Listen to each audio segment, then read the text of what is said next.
आज दशलक्षण महापर्व का 5वां दिन है। हमने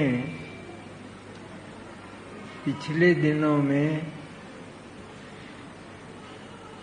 दशलक्षण महापर्व के संबंध में विस्तार से विचार किया। दश धर्म क्या हैं, उनका स्वरूप क्या है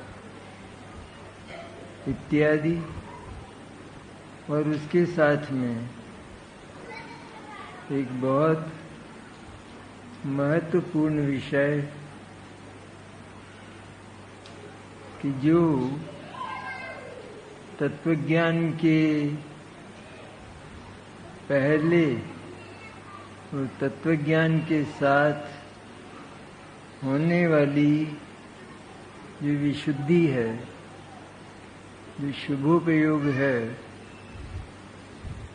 उस शुभोपयोग के स्वरूप पर, उस पर भी विश्लेषण पूर्वक कैसी कैसी हमारे परिणामों की दुर्दशा है और परिणामों की उस दुर्दशा में हम जो तत्वज्ञान से होने वाला परम आनंद है उसको चाहते हैं तो वो कभी होने वाला नहीं। इसलिए क्योंकि हमारे जीवन से वह विशुद्धि गायब हो चुकी है, तो जहाँ विशुद्धि के होने पर ही हमारा ज्ञान उस विशुद्धि को साथ लेकर नहीं, लेकिन विशुद्धि से अलग रहकर विशुद्धि के होने पर विशुद्धि से भी अलग रहकर हमारा जो शुद्ध ज्ञान है वह हमारे शुद्ध चैतन्य का चिंतन करता हुआ उस चैतन्य की अनुभूति कर सकता है। यह जिनवाणी का निश्चय और व्यवहार है। जो विशुद्धि है उसको हम व्यवहार कहते हैं और वह व्यवहार नए का विषय है। उससे होने वाली जो आत्मानुभूति है वो निश्चय है, और वो भी व्यवहार सचमुच तो जो शुद्धात्मा है, शुद्ध चैतन्य अनादि अनंत, वह निश्चय है। निश्चय नए का विषय है। ये सारी बातें बहुत महत्व की हैं कि जिनको सुनकर यदि हमने जीवन में आत्मसात नहीं किया तो हम दशलक्षण महापर्व में कोरे रह जाते हैं, कुछ उपलब्धि नहीं होती। इतनी मेहनत भी करते हैं, यहाँ घंटों बैठते भी हैं, उधर पूजाएं करते हैं, सब करते हैं, उन सब में श्रम होता है, तो हमारा श्रम, हमारा पुरुषार्थ, उसकी सार्थकता कैसे हो, इस विषय पर हमने विचार किया है। अब आज तत्व चर्चा प्रारंभ करते हैं।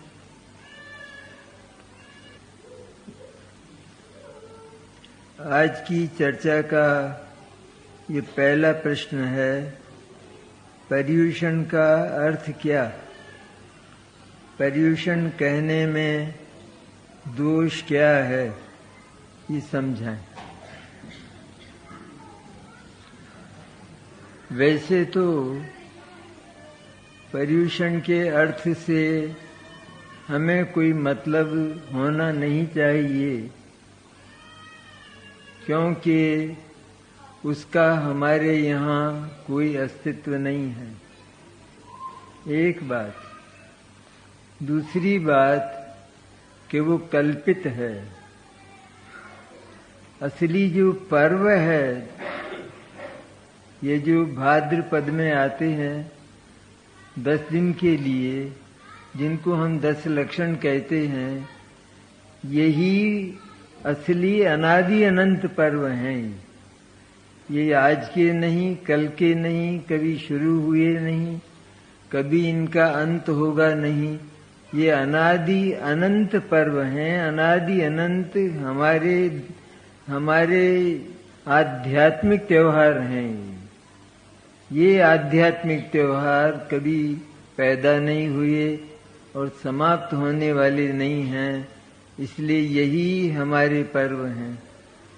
किसी ने नाम बदलकर, हमारा नाम तो कुछ हो, और नाम बदलकर अगर कुछ रख दिया जाए तो क्या हम उसे स्वीकार करेंगे? उसी तरह से यहाँ तो सब, जब अलग कोई बात खड़ी की गई है, अलग कोई संप्रदाय खड़ा किया गया है, तो उसमें जो सच्चाई है, सच्चा संप्रदाय है, सच्चा वर्ग है, जो उससे हटकर हमें दूसरी बातें जोड़नी पड़ेंगी ना, तब न वो हमारा एक स्वतंत्र कहलाएगा। इस तरह हमारे पर्व का नाम, वास्तविक पर्व का नाम 10 लक्षण है, तो वहाँ पर्यूषण नाम रखा गया। पर्यूषण का अर्थ होता है शोधन करना, ये उसका अर्थ होता है। यहाँ तो 10 लक्षण में तो ये तो चारित्र के अवयव है, वहाँ तो केवल शुरुआत की बात, शोधन करने की बात। इससे नाम तो अच्छा रखना ही पड़ेगा ना, इसलिए वो उसका अर्थ होता है। और हमने अपने 10 लक्षण का नाम अगर पर्यूषण रख लिया तो 8 दिन के हो गए कृत्रिम, नकली, कि नकली हो गए वो कहाँ रहे असली। इसलिए जो वास्तविक नाम है उसी नाम से पुकारना चाहिए। वो कल्पित है वो, क्योंकि वो तो सारे नए हैं ना। जितने भी दिगंबर जैन धर्म के अतिरिक्त, ये पक्की बात, ठोस बात है ये, इसमें कभी संदेह करने की रंच मात्र गुंजाइश नहीं है। जो दिगंबर जैन धर्म है वही सारे विश्व में परम सत्य धर्म है, क्योंकि उसके जो प्रणेता हैं, उसके जो कहने वाले हैं, वो सर्वज्ञ और वीतराग हैं। और सर्वज्ञता और वीतरागता की सिद्धि ये जैन दर्शन करता है। तो जितने भी तीर्थंकर परमात्मा, अरहंत परमात्मा हुए, वे सब सर्वज्ञ और वीतराग हुए हैं। और उनकी जो वाणी हुई, जिसे दिव्य ध्वनि कहते हैं, उस दिव्य ध्वनि में जो कुछ आया वही तो परम सत्य हो सकता है। वो दिव्य ध्वनि में क्या कहेंगे कि जैसी जगत की व्यवस्था है षट द्रव्यात्मक, 6 द्रव्य रूप लोक की जो स्वतंत्र व्यवस्था है, उस स्वतंत्र व्यवस्था का प्रतिपादन ही उस दिव्य ध्वनि में होता है, तो वही तो परम सत्य हो सकता है ना। जो पानी है, पानी अथवा एक मौसमी है, उस मौसमी को हम मौसमी न कहकर नींबू कहते हैं, अथवा नींबू है तो उसको मौसमी कहते हैं। तो इन दोनों में से दोनों बातें तो ठीक नहीं हो सकती है ना, एक ही बात सत्य हो सकती है ना। तो जिसने उसको मौसमी जानकर मौसमी कहा है, उसकी बात सत्य है, वो सच्चा है, प्रामाणिक है, विश्वास करने लायक है। और जिसने उसके विरुद्ध बोला है वो झूठा है। कितना झूठा है? कितने सारा ही, पूरा ही झूठा है। उसी तरह दिगंबर जैन धर्म में भगवान सर्वज्ञ की वाणी में 6 द्रव्यों की व्यवस्था के आधार पर उनकी स्वतंत्रता, स्वाधीनता, उनके द्रव्य गुण पर्याय का जो वर्णन आया, वो चूंकि भगवान ने केवल ज्ञान की आंख से देखकर वह बात कही है, इसलिए वही परम सत्य है। उससे थोड़ा भी हटकर अगर कोई जाता है तो वो झूठा है, वो झूठ है। वो इसमें पक्षपात की बात नहीं है, नहीं है पक्षपात की बात। एक व्यक्ति कहता है कि मेरे पास करोड़ रुपया है, तो है करोड़ रुपया, ठीक सत्य है, क्योंकि करोड़ रुपया रखा है उसके पास और उसके आधार पर वो बोलता है। उसी तरह है भगवान की वाणी में जो आता है, जो आया है, और भगवान की सिद्धि हम करते हैं तर्क से, युक्ति से, क्योंकि ज्ञान अल्प है अभी हमारे पास, और उसमें हीनाधिकता देखी जाती है। एक चंद्रमा है ना, तो चंद्रमा जैसे दूज का चंद्रमा, तीज का चंद्रमा, चतुर्थी का चंद्रमा, इसमें विकास होता जाता है ना। उसी तरह हम अपने भीतर भी ज्ञान की हीनाधिकता देखते हैं ना, तो ज्ञान हीनाधिक होता है। इसका अर्थ यह है कि ज्ञान बढ़कर एक दिन पूर्णिमा का चंद्र भी हो सकता है, और जो ज्ञान पूर्ण होगा उसके जानने से कौन सी चीज बाकी रह जाएगी? जो पूर्ण ज्ञान है, जिस पर कोई आवरण नहीं है, चतुर्दशी जितना भी आवरण नहीं है, जो पूर्ण चंद्र हो गया है, तो उसमें अब कौन सी बात जानने से बाकी रही जगत की? इसलिए सारे जगत को, उनके द्रव्य गुण पर्याय को, उनके वर्तमान भूत भविष्य को, सबको जिस ज्ञान ने हाथ में रखे हुए आंवले की तरह जाना, वो ज्ञान परम सत्य, और उस ज्ञान वाले जो सर्वज्ञ वीतराग परमात्मा है, वो परम सत्य। और ज्ञान वही होगा जो वीतराग होगा, क्योंकि अगर ज्ञान तो पूरा है और राग बाकी है, वीतराग नहीं हुआ है, तो वो तो जैसे खुदा गंजे को नाखून ना दे, अगर नाखून दे दिए तो वो मर जाएगा। उसी तरह ज्ञान तो है पूरा, उसमें सारी चीजें दिखाई देती हैं, लेकिन राग विद्यमान है, इसलिए उसे एक क्षण के लिए भी चैन नहीं मिलेगा राग के कारण से। इसलिए सर्वज्ञता और वीतरागता के द्वारा प्रणीत जितना कुछ प्रतिपादन है, वही परम सत्य है। इस बात में पक्ष नहीं है। मेरे पास 100 रुपया है, इस बात में क्या झूठ है?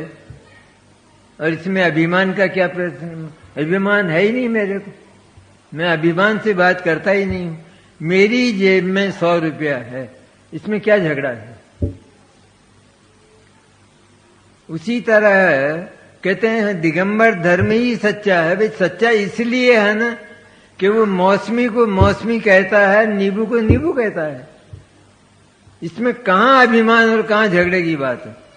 इसी तरह जगत ज्ञान, जो पूर्ण ज्ञान, केवल ज्ञान जिसे हम कहते हैं, सर्वज्ञता जिसे कहते हैं, वो जब उत्पन्न हो जाती है तो उसमें सारा लोकालोक दिखाई देता है। सारे लोकालोक का कोई भी कुछ भी जानने से बाकी नहीं रहता। भूत भविष्य वर्तमान अनादि का भी जो कुछ बीता है वो सब जानने में, अपने जानने में आता है नहीं कि 8 दिन पहले ये घटना घटी थी, ये हमने भूतकाल को जाना कि नहीं जाना? नहीं जाना।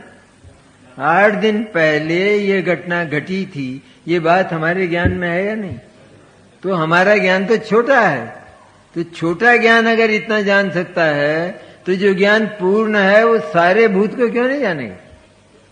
इसी तरह भविष्य हम जानते हैं नहीं कि 8 दिन के बाद में एक ये रविवार और आने वाला है, नहीं जानते?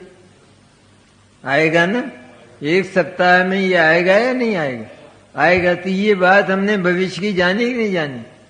तो ज्ञान तो हमारा कम है ना अभी, पर कम ज्ञान में भी हमने भविष्य की बात जानी, तो पूर्ण ज्ञान पूरे भविष्य को क्यों नहीं जानेगा?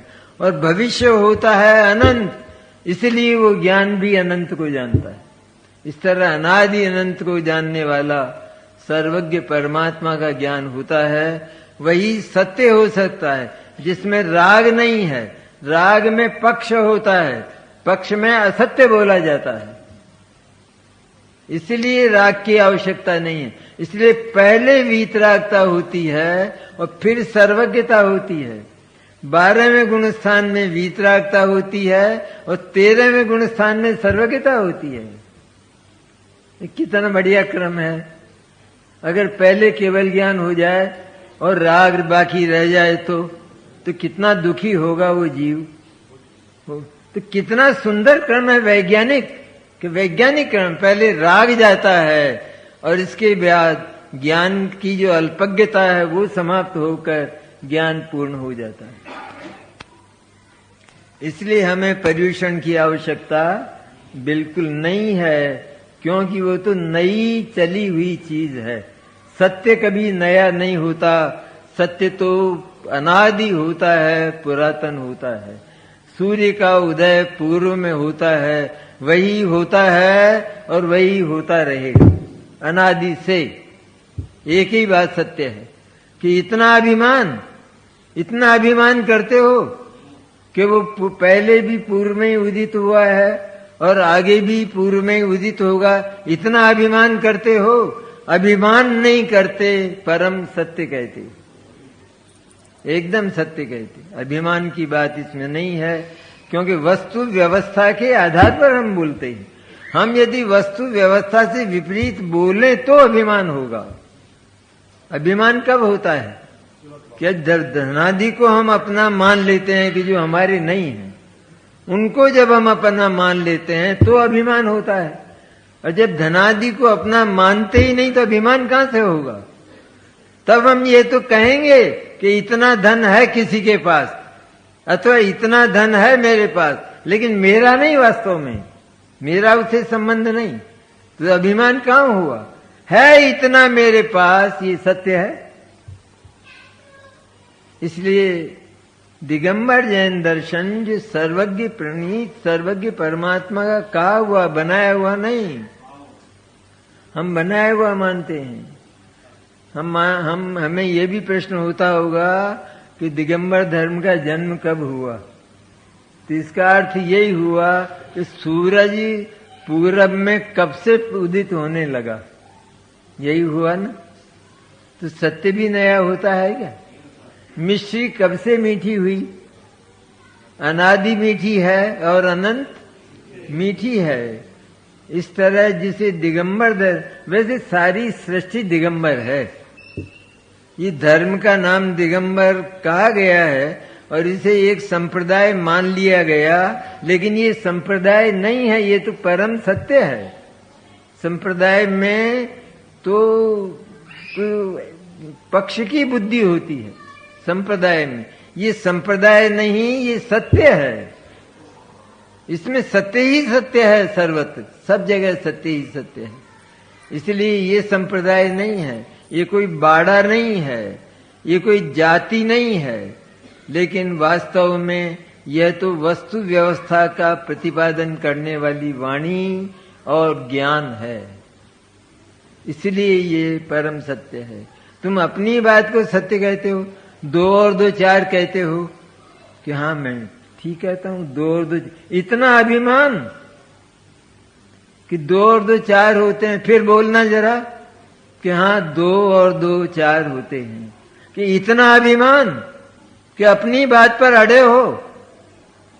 मैं कहता हूं 2 और 2 5 होते हैं, इसमें क्या ऐतराज? भाई होते ही नहीं है ना, लेकिन तुम करके बताओ, होते ही नहीं है। तो 2 और 2 4 होते हैं, इसमें अभिमान की गुंजाइश कहां है?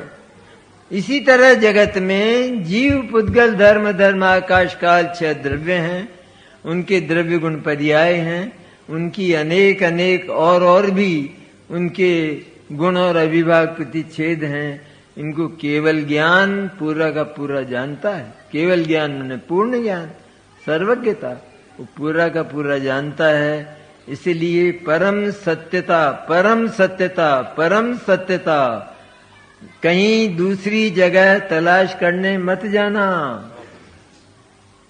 कोई कितना ही बोलता हो, कोई कितना ही कहता हो, कितना ही मीठा बोलता हो, कुतर्कों से बात को सिद्ध कर देता हो, तो भी इसको छोड़कर मत जाना।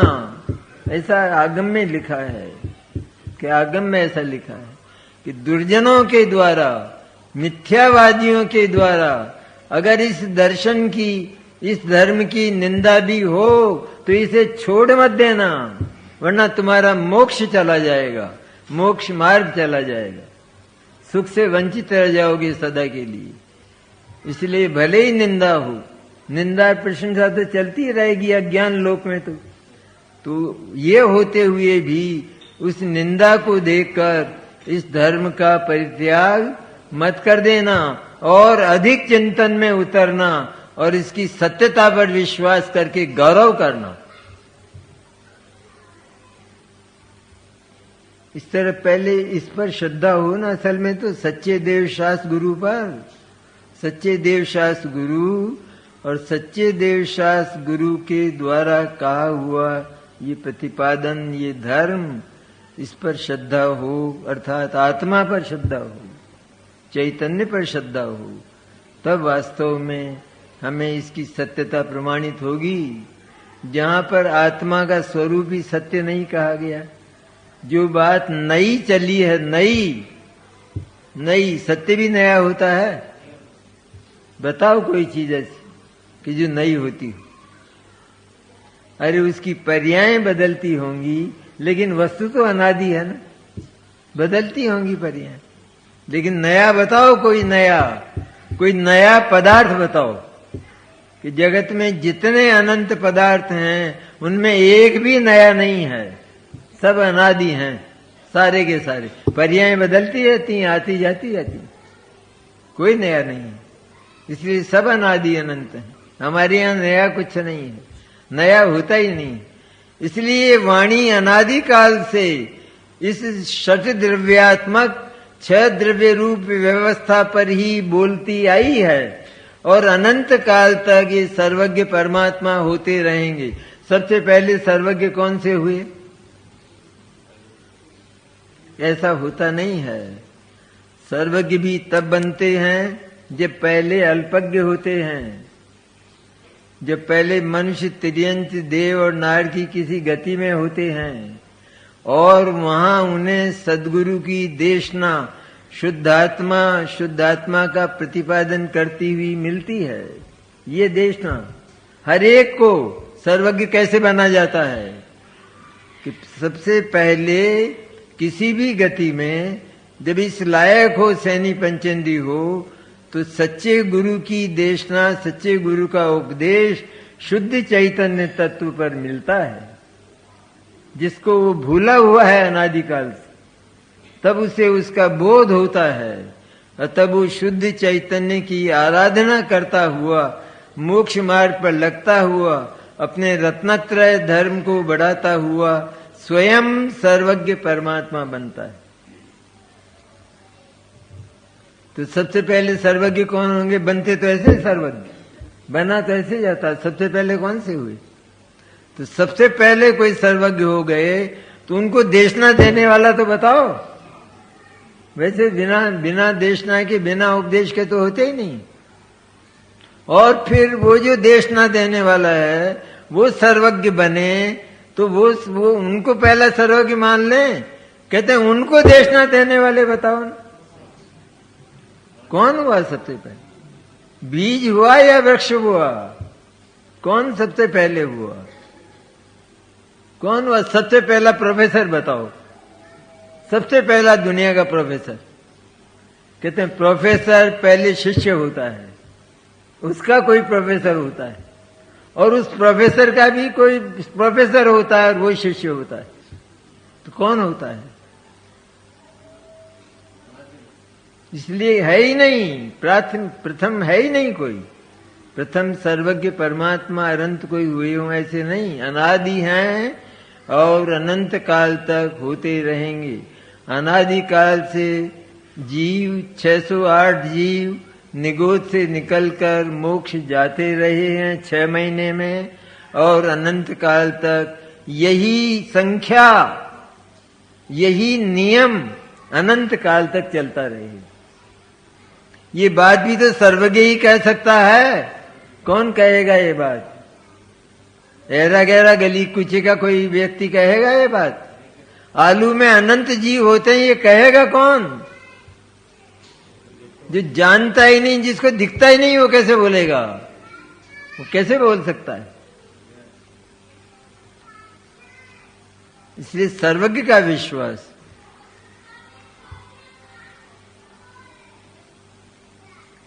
जिसने ऐसा निर्णय किया कि मैं भी परमात्मा ही हूं, अब उसको क्या करना रहा? कि करने की तो बात है ही नहीं है कुछ। कि जो वास्तव में जिसने ये माना कि मैं तो वर्तमान में ही परमात्मा, परम आत्म द्रव्य, परम तत्व, परम चैतन्य, परम ज्ञायक, सर्व कर्मों से रहित, अनादि अनंत अविनश्वर, निरावरण निरावलंबी, ज्ञान दर्शनमय, अनंत शक्ति वाला तत्व हूं, ऐसा जिसने माना, उस सत्य माना, झूठ माना? सही माना ना? आत्मा ऐसा है या नहीं? आत्मा बनाया है किसी ने? बनाया हो तो कैसा भी बना देता, लेकिन आत्मा नाम की जो सत्ता है, सत्ता कभी विकारी नहीं होती, उसमें मिलावट होगी। सबसे पहले जीव बना क्या? जीव बना का जीव बना पहले? कौन बना? और दोनों मिलकर बने तो क्या हुआ? वो जीव हुआ का जीव हुआ। इसलिए सब अनादि के हैं, सारे के सारे। इसी तरह ये जीव तत्व अनादि का है। ये तो इसमें ये जो पर्याय होती है अज्ञान की, ज्ञान अज्ञान रूप हो सकता है ना। जैसे हम में समझ है, एक व्यक्ति भला चंगा है, अच्छा है, लेकिन वो पागल हो गया, हो सकता है या नहीं? हो सकता है ना। पर आदमी तो उतना का उतना, उसके पास जो दिमाग है, ब्रेन है, वो तो उतना का उतना, वो तो रहना चाहिए ना। वो उसकी शक्तियां हैं जो आज भी ज्यों की त्यों हैं। उनमें जो विकार हुआ है वो विकार चला जाता है और वो ज्यों की त्यों रह जाती हैं। इसी तरह ये चैतन्य परमात्मा, ये अनादि अनंत है, ये हमने माना तो चैतन्य परमात्मा ये तो पूर्ण है, इसमें कोई कमी। आत्मा पूरा है अधूरा? क्या करना रहा? तो जो पूरा है उसमें हम क्या करेंगे, और जो अधूरा है उसमें हम क्या करेंगे? अगर जगत अधूरा ही होता तो उसमें हम क्या जोड़ते कि वो पूरा हो जाता? और आत्मा अगर अधूरा होता तो फिर आधा क्या होता? आधा जीव होता और आधा क्या होता? हो सकती है ये कल्पना में भी ये बात नहीं आती है। इसलिए जीव वास्तव में वर्तमान में ही परमात्मा द्रव्य है, शुद्ध ज्ञायक तत्व है, शुद्ध चैतन्य तत्व है, अनादि अनंत और अविनश्वर है। ऐसा जब वो जीव जानता है तो मैं तो ऐसा हूं, अब इसमें क्या करूं, मैं क्या लाऊं? अनंत शक्तियां इसमें भरी हैं, क्या लाकर रखूं और इसमें से मैं क्या हटाऊं, क्या घटाऊं? इसलिए मैं तो शुद्ध चैतन्य तत्व हूं। ऐसे पूर्ण घट का, पूर्ण अमृत कलश का अनुभव करता हुआ वो जीव, वो ज्ञानी, वो सम्यक दृष्टि निरंतर अमृत पीता है। करने की बात को तो यहां पहले उड़ाते हैं, क्योंकि करना आत्मा में है ही नहीं। उसमें क्या किया जाए, किया जाए मैंने रखा जाए और ये अथवा निकाला जाए। तो पूर्ण में से पूरा जो घड़ा है ना, पूर्ण कलश है ना, पूर्ण कलश जिसमें एक बूंद की भी गुंजाइश नहीं है, तो हम उसमें कितना पानी डालेंगे पूर्ण हो जाए, और हम उसमें से कितना निकालें कि वो पूर्ण रह जाए? ये तो दोनों ही मूर्खता है ना। तो पूर्ण कलश है। इस तरह आत्मा में से एक अविभाग प्रतिच्छेद निकालने की गुंजाइश नहीं और रखने की गुंजाइश नहीं है। इसलिए करने की बात बिल्कुल निकम्मी है। इसलिए करने को तो यहां पहले उड़ाया जाता है। वो तो कर्तापन है, अज्ञान है। वो तो मुझे ये करना है, मुझे ये करना है, ये करना है। ये करने की बात आती तो है, लेकिन ये सारी बात कहने की व्यवहार है। अभी तो मुझे राग का क्षय करना है, फिर मुझे वीतराग बनना है, फिर मुझे सर्वज्ञ परमात्मा बनना है, फिर मुझे मोक्ष जाना है। कहते हैं ये सारी बातें व्यवहार और कहने की हैं। आत्मा न तो कभी मैला हुआ, न तो कभी विकारी हुआ, और न उसे कभी पवित्र होकर मोक्ष जाना है। वो तो वर्तमान में मुक्त है। जैसे समय सार का देख लेना 198वां कलश है, लेकिन वो राग द्वेष से अपने आप को कतई भिन्न मानता है। तो राग द्वेष भिन्न है ही, भिन्न माना उसने ऐसा नहीं, ऐसा झूठ नहीं माना, वो भिन्न है ही आत्मा से, क्योंकि आत्मा में राग द्वेष का नाम निशान नहीं। इसलिए आत्मा से भिन्न होने के कारण वो सदैव अपने को राग द्वेष से भिन्न मानता हुआ शुद्ध चैतन्य मानता है। और शुद्ध चैतन्य मानता है, यही तो ज्ञान महता है।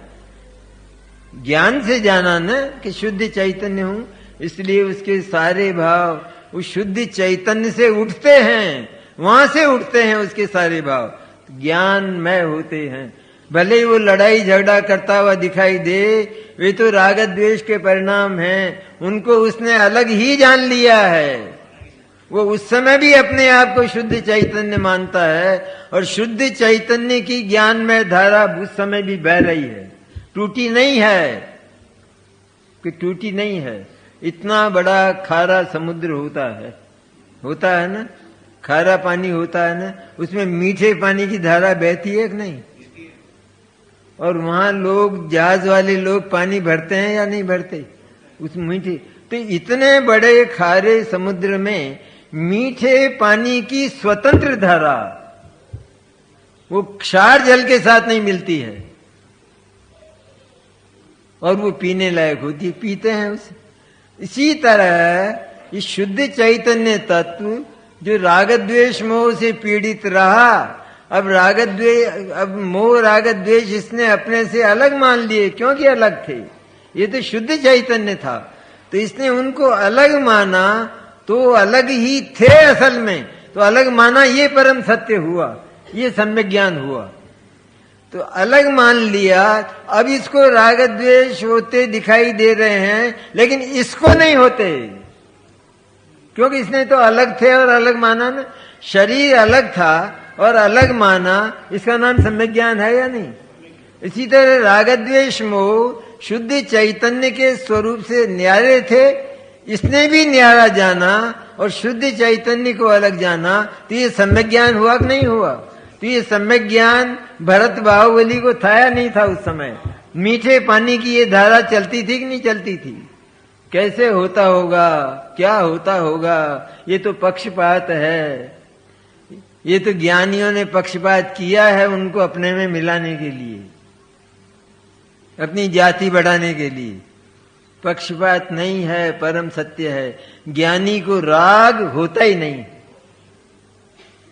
जो राग को अपना मानता है, जो आत्मा को रागी मानता है, उसे राग होता है। जिसने राग को अपना माना और आत्मा को पूर्णतया रागी द्वेषी माना, उसको राग हुआ, वो रागी है। रागी हुआ नहीं फिर भी, पर मान्यता में रागी है, मानने में रागी, कल्पना में रागी है, हुआ नहीं है वास्तव। तो उसने तो अलग मान लिया अपने को सदा के लिए। उसने तो राग द्वेष मोह से अपना व्यवहार ही तोड़ दिया, सारा व्यवहार ही खत्म कर दिया। अब तो अलग थलग एकमात्र चैतन्य परमात्मा हूं, और उसी की निरंतर धारा उसको चलती है। ज्ञानी प्रति समय शुद्धात्मा का अनुभव किया करते हैं, ऐसा आया है। प्रति समय मुनिराज लिखते हैं नहीं, हम तो निरंतर अपने हृदय कमल में स्थित उस शुद्धात्मा का निरंतर अनुभव करते हैं। अरे भगवान, आप तो छठे गुण स्थान में आते हो ना, फिर निरंतर कहाँ हुआ? कि तुम अभी थोड़े दूर हो, तुम अभी ऊपर आए नहीं, अभी तुम चोटी तक पहुंचे नहीं, अध्यात्म की चोटी तक। अध्यात्म की चोटी तक पहुंचने पर तुमको ये सत्य भाषित हो जाएगा। निरंतर अनुभव, जिसने उसको सर्वश्रेष्ठ माना और स्व माना, स्व सत्ता मानी, तो उसको निरंतर उसकी अनुभूति है कि नहीं? हम महाजन है, ये अनुभूति हमको कब नहीं है? और हम बोलते कब हैं, कि बोलते कब हैं। और सभी कुछ होता है, लड़ाई झगड़े भी होते हैं, खाते पीते भी हैं, व्यवसाय भी करते हैं, सब करते हैं। महाजन हूं ये धारा कब निकल जाती है। और बोलते कितने हैं अपन, कहीं भूल नहीं जाएं, जो रोजाना 150 बार बोले तो सही, तो बोलते हैं, नहीं बोलते तो भूल जाते होंगे, कि भूलते भी नहीं। तो कहां पड़ी है वो, कि वो धारा भीतर निरंतर बहती है, अविराम अविरल निरंतर बहती है। ऐसा शुद्ध चैतन्य तत्व है। इसलिए करना कुछ नहीं रहा, करने की बात नहीं करना। काम तो निष्कामता बस एक ही है। काम क्या है हमारा, कि कुछ नहीं करना, निष्कामता, ये एक ही है।